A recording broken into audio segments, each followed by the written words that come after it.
ದೇಹ excess of heat ಆದಾಗ, constipation problem ಇದ್ದಾಗ ಅಥವಾ ಪೈಲ್ಸ್ ಆದಾಗ ಇದೊಂದು ಸಣ್ಣ ಹೋಮ್ ರೆಮಿಡಿಯಿಂದ ಯಾವುದೇ ಪ್ರಾಬ್ಲಮ್ನು ಕ್ವಿಕ್ ಆಗಿ ಸಾಲ್ವ್ ಮಾಡ್ಕೋಬೋದು. ಮೊದಲನೇದಾಗಿ ಒಂದು ಎಳ್ನೀರನ್ನ ಓಪನ್ ಮಾಡಿಕೊಂಡು ಇದರಲ್ಲಿ ಒಂದು 8ರಿಂದ 10 ಒಣ ದ್ರಾಕ್ಷಿ ಹಾಕೋಬೇಕು. ಆನಂತರ ಒಣ ಖರ್ಜೂರ 2 ಅಥವಾ 3 ಖರ್ಜೂರನ ಈ ರೀತಿ ಒಳಗಡೆ ಬೀಜ ತೆಗೆದು ಕಟ್ ಮಾಡಿ ಎಳ್ನೀರೊಳಗಡೆ ಹಾಕಿ ಇಟ್ಕೊಳ್ಳೋಣ. ಈ ಕೆಲಸ ನಾವು ಮಾಡಬೇಕಾಗಿರೋದು ರಾತ್ರಿ ಮಲಗೋದಕ್ಕೆ ಮುಂಚೆ.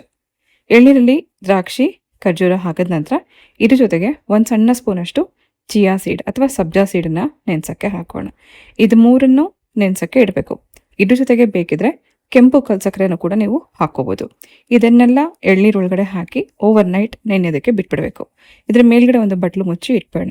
ಪೂರ್ತಿ ರಾತ್ರಿ ಇದನ್ನು ಹೀಗೆ ಇಡಕ್ಕೆ ಬಿಟ್ಟು ಬೆಳಗ್ಗೆ ಎದ್ದ ಕೂಡಲೇ ಖಾಲಿ ಹೊಟ್ಟೆನಲ್ಲಿ ಈ ಎಳ್ನೀರನ್ನ ಕುಡಿಯೋದ್ರಿಂದ ದೇಹದಲ್ಲಿ ಅದೆಷ್ಟೇ ಹೀಟ್ ಆಗಿರಲಿ, ಕಾನ್ಸ್ಟಿಪೇಷನ್ ಪ್ರಾಬ್ಲಮ್ ಇರಲಿ ಅಥವಾ ಪೈಲ್ಸ್ ಆಗಿದ್ರು ಕೂಡ ಕಂಟಿನ್ಯೂಸ್ ಆಗಿ ಒಂದು 10 ದಿನ ನೀವು ಈ ರೀತಿ ಎಳ್ನೀರನ್ನ ಕುಡಿತಾ ಬಂದರೆ ಯಾವುದೇ ಮೆಡಿಸಿನ್ ಇಲ್ಲದೆ ನಿಮ್ಮ ಪ್ರಾಬ್ಲಮ್ನ ಸಾಲ್ವ್ ಮಾಡುವಂಥ ಶಕ್ತಿ ಎಳ್ನೀರಲ್ಲಿರುತ್ತೆ.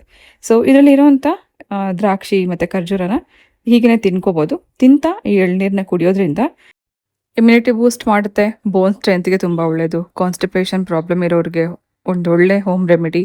ಅಷ್ಟೇ ಅಲ್ಲ, ಶುಗರ್ ಇರುವಂಥವ್ರು ಇದನ್ನು ನೋಡ್ಕೊಂಡು ಕುಡಿಬೇಕು. ಯಾಕಂದರೆ ಇದರಲ್ಲಿ ಡ್ರೈ ಫ್ರೂಟ್ಸ್ ಎಲ್ಲ ಇರೋದ್ರಿಂದ ಡಾಕ್ಟರ್ನ ಕನ್ಸಲ್ಟ್ ಮಾಡಿ ತೊಗೊಳ್ಳೋದು ಒಳ್ಳೆಯದು.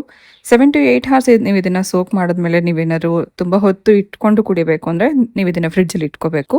ಓವರ್ ನೈಟ್ ನೀವು ಇದನ್ನು ಸೋಕ್ ಮಾಡಿ ಖಾಲಿ ಹೊಟ್ಟೆಲ್ಲೇ ಕುಡಿಯೋದು ತುಂಬ ಒಳ್ಳೆಯದು. ಸೊ ಮೇನ್ ಪ್ರಿಕಾಷನ್ ಏನಂತಂದರೆ ಇದನ್ನು ತುಂಬ ಹುಳಿ ಬರೋ ಹಾಗೆ ಜಾಸ್ತಿ ಹೊತ್ತು ಸೋಕ್ ಮಾಡೋಕ್ಕೆ ಹೋಗಬಾರ್ದು. ಸೊ ಬೆಳಗ್ಗೆ ಎದ್ದ ಕೂಡಲೇ ಇದನ್ನು ಖಾಲಿ ಹೊಟ್ಟೆನಲ್ಲಿ ಕುಡಿತಾ ನಿಮಗೆ ಎಷ್ಟೋ ಪ್ರಾಬ್ಲಮ್ಗೆ ಸಾಲ್ವ್ ಮಾಡ್ಕೊಳ್ಳೋವಂಥ ಒಂದು ಬೆಸ್ಟ್ ಹೋಮ್ ರೆಮಿಡಿ ಟ್ರೈ ಮಾಡಿ ನೋಡಿ.